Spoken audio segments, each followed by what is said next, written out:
आपके बीच में आए हैं कि सभी को पता है कि आम जनता के दबाव पर या कहने पर लोग कहते थे कि कहीं से चुनाव लड़िए। हम कहा भाई कहीं तो नहीं, कि जहाँ उपयुक्त जगह मिलेगा तभी चुनाव लड़ा जाएगा, नहीं तो ऐसे चुनाव लड़ने से कोई लाभ नहीं। तो ये भीतर 6 महीना से बात होता था। फिर बीच में हमारे यहाँ कांग्रेस वाला आए, आप इधर उधर मत जाइए, हम लोग कांग्रेस में बात करते हैं। हम कहे भाई कांग्रेस में तो आपके बीच में पहले से हैं कैंडिडेट, बीच में हमको कहाँ से स्वीकार करेगा नहीं करेगा। नहीं, उसकी चिंता मत कीजिए, चूँकि सीट जीतना है उसी हिसाब से पार्टी तय करेगा। तब 6 महीना से लोग बातचीत करते रहे, हम किसी के यहाँ नहीं गए, बातचीत करते हैं हम कि जब अंतिम आप समझ में आ जाएगा कि हमको ज्वाइन करना है, और चुनाव ज्वाइन करने का मतलब हम किसी का झंडा ढोने के लिए तो नहीं जाएंगे, हम तो जाएंगे जगह मिलेगा चुनाव लड़ने के लिए। यही थी स्थिति, सभी लोग इस बात को जानते हैं। फिर उसी में दिल्ली बुलाया गया और हमको पूछा गया, बायोडाटा मांगा, बायोडाटा दिए। फिर मीर साहब जो प्रभारी हैं उन्होंने कहा कि आपका फीडबैक हमको 2-3 महीना से मिल रहा है, कहीं कोई दिक्कत नहीं है। फिर जो क्राइटेरिया है राहुल जी का कि जिसकी जितनी आबादी उसकी उतनी भागीदारी, तो उसके बाद कुछ बचता नहीं है। और कहीं कि इस तरह से हर तरह से आप फिट हैं, आप कल आकर के ज्वाइन कर लीजिए। तो हम तो ज्वाइन कर लिए। रविंदर पांडे जी थे, तो रविंदर पांडे थे तो धनबाद में बहुत भीड़ थी, इसीलिए उनको कहा कि एक आदमी और आ जाएगा तो और संख्या बढ़ जाएगा, इसलिए उनको ज्वाइन नहीं करवाया। तो ज्वाइन करवाया गया, उसमें मीडिया के लोग, दिल्ली के लोग भी काफ़ी सहयोग किया, बात किया। और फिर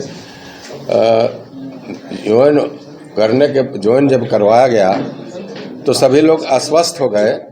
आपसे मीडिया से लेकर के इस झारखंड में जितने लोग हैं, झारखंड मतलब अपने लोकसभा क्षेत्र में, इसके बाहर भी लोगों को बड़ा प्रसन्नता हुई।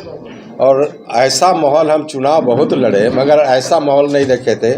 हर वर्ग, हर समाज, हर तरह के लोग, चाहे ऑफिशियल हो, नॉन ऑफिशियल हो, चाहे मीडिया के लोग हैं, सभी लोगों को एक भरोसा जगा था कि उचित आदमी को मिला है, ऐसा विश्वास था। और जिस दिन हम ज्वाइन किए उसी दिन गांव में बहुत जगह फटाका बम फोड़ दिया। वो लोग सोचा कि ज्वाइन किए मतलब टिकट मिल गया। और फिर आप देखें कि बिना सूचना के ही एयरपोर्ट पर जब हम आ रहे तो भीड़ लगे। हम कि देखो भाई ये ज्वाइन किए हैं, और जो औपचारिक रूप से घोषणा करेगा वो सरकार, पार्टी करेगा, पार्टी नेता करेंगे, तब पक्का समझो, अभी नहीं। तो भी लोगों को एक विश्वास था, सारे लोगों को विश्वास था कि नहीं, इतना दिन रहा। फिर 15 दिन तक तो ऐसे ही 15-20 दिन तक लटकाए रहे। अरे भैया जिसको देना था आप दे देते, हमको क्या इतराज़ था।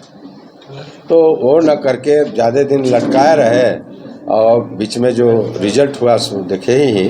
तो अभी दबाव है लोगों का, आपस में विचार हुआ हम लोग का 2 दिन पहले कि भाई क्या करना चाहिए। बहुत लोग कहा कि आप छोड़ दीजिए, पार्टी में अब रहने से कोई मतलब नहीं है।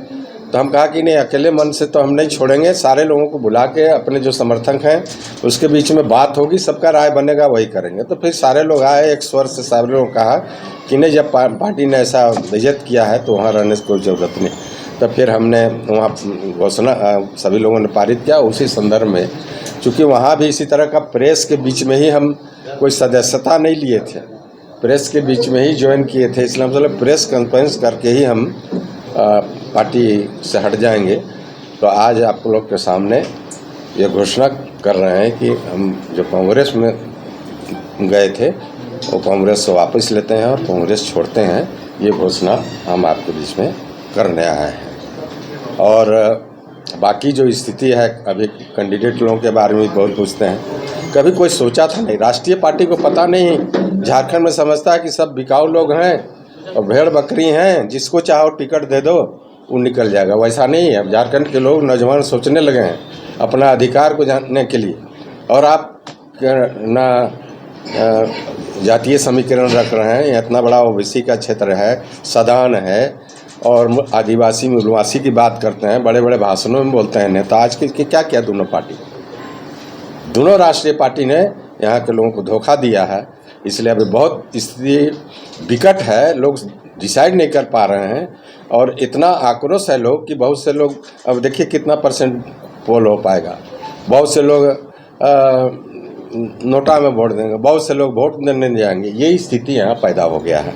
अब इसको कैसे लोग मैनेज करेंगे लोग, वो तो उनका काम है, कैंडिडेट का पार्टी जैसा है, मगर स्थिति बड़ा भयानक है। ऐसा स्थिति नहीं उत्पन्न हुआ था।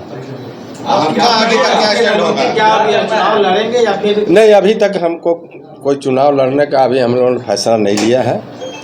अब इसके बाद फिर विचार करेंगे, तब बताएंगे कि आगे क्या करना है। नहीं, अभी ज्वाइन करने की भी बात नहीं। फिर बीजेपी में जाएंगे। फिर अभी कह रहे हैं ना कि कोई भी हम काम अकेले मन से नहीं करते हैं, सामूहिक डिसीजन से करते हैं। बीजेपी कहाँ जाना होगा, कहाँ करना होगा, जब सामूहिक हम बात करेंगे अपने लोगों से, तो उसके बाद हम डिसीजन लेंगे। तो किसे समर्थन देंगे इस लोकसभा चुनाव में आप? समर्थन भी मौन रहेगा, वो भी किसी का नहीं, किसी का झंडा ढक के समर्थन नहीं करेंगे। क्या लग रहा है कि आप जरूर जिसको किसी को समर्थन करना होगा, जिसको अच्छा समझेंगे, उसको घर बैठे करेंगे। जाहिर सी बात है, कांग्रेस से आप खफा हैं। कांग्रेस आपको जिस प्रकार से लाई हुई थी, आपको उससे दगा किया, वो भी तो हम कहें नहीं, समर्थन करने के लिए भी हम आपस में विचार करेंगे कि किसको समर्थन करना है। स्थिति सामने है, उसके बाद ही हम लोग तय करेंगे कि किसको समर्थन। रामदास जी बीजेपी के नेता कह रहे हैं कि उसके पहले नीतीश कुमार से भी मिलिए तो पटना। अरे सुनिए, नीतीश कुमार से जो मिलने गए थे ना, हमको एक टिकट नीतीश कुमार कहते कि हमारे पार्टी में आइए। उस समय इंडिया में थे, तो हम बोले कि हमके रांची सीट दीजिएगा आप, तो हाँ हम देंगे। हमके कैसे दीजिएगा, वो कांग्रेस का सीट है, पहले आप सीट बंटवारा कर लीजिए, तब हम सोचेंगे आपके पार्टी में आने में।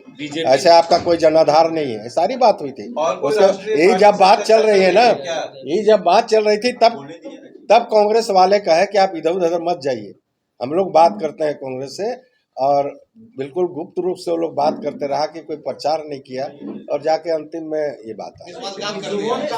इसको भाई देखिए, जो भी कैंडिडेट, हम भी कैंडिडेट होते हैं तो थोड़े देखते हैं पराया है कि अपना है। वो आज भी तो हमारे यहाँ कई कैंडिडेट जो खड़े होंगे, 2-3 कैंडिडेट आए आशीर्वाद लेने के, तो उनका कटसी होता है, वो किए हैं, करेंगे। मेरा सवाल जो था, सुनिए, 5 साल में कभी हम बीजेपी के दरबार, किसी के दरबार नहीं गए, और हम अगर एमपी बने तो हम दिए पार्टी को, जनसंघ से लेकर बीजेपी तक हमने लिया नहीं कुछ। इंडिपेंडेंट लड़े, वोट देख करके तब हमको टिकट दिया, वो हमको क्या समझाए। बीजेपी तो कह रही है अभी जूनियर है, बीजेपी क्या कहेगी ना, हम किसी के यहाँ नहीं गए ना, बीजेपी के यहाँ गए ना जाएंगे, इसलिए बीजेपी नहीं। जात भी चला गया और भात भी नहीं मिला आपको, ये हाल। अरे छोड़िए जात और भात की बात, पॉलिटिक्स में होता है। अपना देखे ना, एक दूसरे का बोलते हैं, अपना चरित्र को नहीं देखते हैं। बोलने लगेंगे तो बहुत कुछ बोलने हैं। हम लोग आपको पूर्व भाजपा में आज आपको नेता बोलेंगे, क्या बोल रहे हैं? हम कुछ नहीं, हम आम जनता का नेता है, सबका नेता। ये लिख सकते हैं, पूर्व कांग्रेसी नेता बोल सकते हैं आप जो बोलिए, आप तो आपके मन की बात, हमको उसमें क्या है। अरे इतना दिन हम बीजेपी छोड़े तो हमको पूर्व भाजपा नेता थोड़े कोई बोला। अच्छा ये बताइए, जिसको सींचे 50 साल से, ये तो 4 दिन नहीं गए हैं हम, उसको आप महत्व दे रहे हैं। पार्टी बनी है जेबी से। अब देखिए, अब ये कहे कि किसी बात पर अभी नहीं कहेंगे, क्योंकि इस पर हम तो कहा कि हम डिसीजन लेते हैं सामूहिक, और सामूहिक जो विचार बनेगा फिर आपके साथ बैठेंगे। हाँ, बिना विचार का नहीं है। अब एक डिसीजन। हाँ, रांची में जो उम्मीदवार बनी है कांग्रेस का, क्या लगता है फाइट हो जाएगा? अब आप ही बताइए। क्या लगता है? अरे हम तो एक ही बात बोल दिया आपको कि दोनों तरफ आहप हुई है, जनता डिसीजन नहीं ले पा रही है कि हम क्या करें। यह स्थिति आपको नॉमिनेशन के बाद, कुछ दिन के बाद साफ होगा। अभी किसी के बारे में कुछ कहना उचित नहीं।